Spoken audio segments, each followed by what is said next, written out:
Mis abuelos, cerca de los 75 años y tras vivir una vida plena, empezaron a dejar de recordar cosas sencillas como nombres, lugares, confundían a los nietos, a la gente que les cuidaba e incluso olvidaron las caras de sus hijos. El Alzheimer es una enfermedad devastadora que te roba todo aquello que has sido hasta ahora, incluyendo los recuerdos sobre tus hijos, tus nietos o ti mismo. Pero, ¿qué pasaría si te dijese que podemos evitar que te pase lo mismo a ti o a tus seres queridos? Bienvenidos al Gato Muerto, el canal de neurociencia donde la curiosidad mató al gato. Hoy hablaremos sobre el Alzheimer. Si no se detiene a tiempo, el Alzheimer supone la pérdida de los recuerdos y de las funciones cognitivas.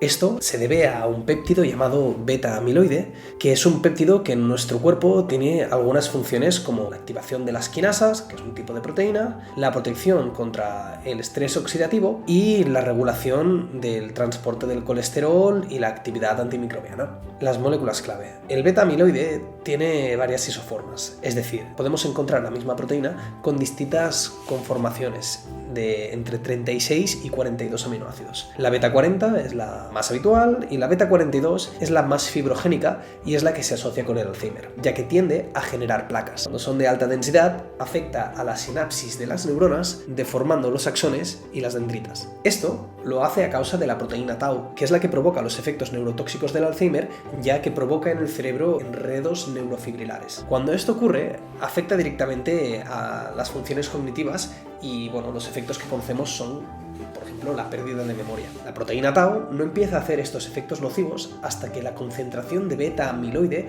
es suficientemente alta. Por ese motivo, la prevención es clave en esta enfermedad. Factores genéticos. Hay un componente genético que está altamente correlacionado con esta enfermedad. Se trata del gen ApoE4. Es un gen polimórfico, es decir, que tiene varias conformaciones y estas pasan de generación en generación. Por la recombinación genética de los progenitores, cada individuo tiene dos alelos de este gen y sus diversas combinaciones están correlacionadas de formas un tanto distintas con el Alzheimer. El alelo E1 está prácticamente extinto en la población. El E2 es muy raro y el E3 es bastante probable encontrarlo. El E4 es bastante raro también, pero aquellos que lo tienen 12 veces más posibilidades de desarrollar la enfermedad de Alzheimer. Este gen, sin embargo, la especie lo mantiene porque supone una ventaja evolutiva. Y me dirás, ¿cómo algo que me va a dar Alzheimer supone una ventaja evolutiva? Este fenómeno se llama pleiotropía antagonística y nos da capacidades cognitivas superiores antes de los 60-65 años,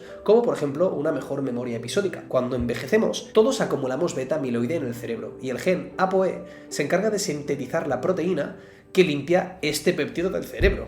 Y lo lleva al líquido cerebroespinal para cargárselo, por decirlo así.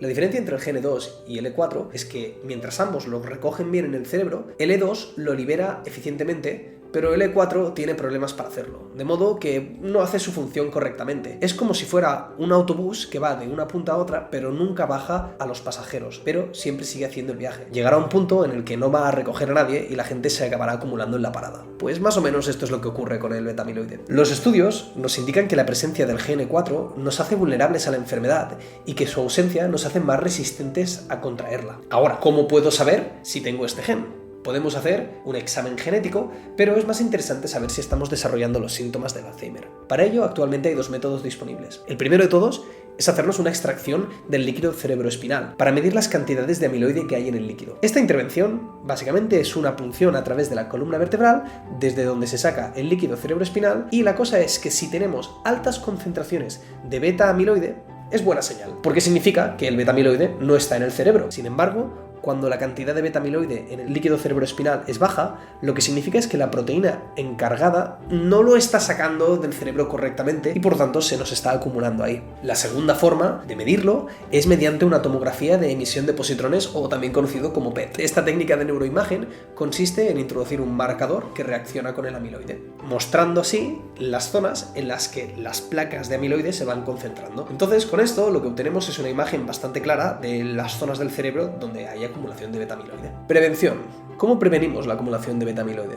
En 2009 se publicó un informe que indica que la producción del beta-amiloide tiene un ciclo circadiano y que aumenta cuando la persona está en estado de vigilia y se disminuye durante el sueño, sugiriendo que la falta de sueño lo que puede acumular es la acumulación crónica del beta-amiloide, conduciendo hipotéticamente al Alzheimer. Pero esto es algo que se acumula inevitablemente por la edad. Pero hay varios fármacos que están saliendo actualmente que lo que hacen es retrasar el empeoramiento de la enfermedad hasta en un 27%. En el artículo Lecanemab en Early Alzheimer's Disease, publicado en la revista médica de New England Journal of Medicine, se describe un ensayo clínico en el que se reclutaron 1.795 participantes afectados de la enfermedad de Alzheimer en una fase inicial. A 898 de los cuales se les administró el fármaco Lecanemab y a 897 restantes el placebo. Tras 18 meses de seguimiento, el grupo tratado con el fármaco presentó una puntuación de 1,21 de demencia clínica, mientras que el grupo al que se le administró el placebo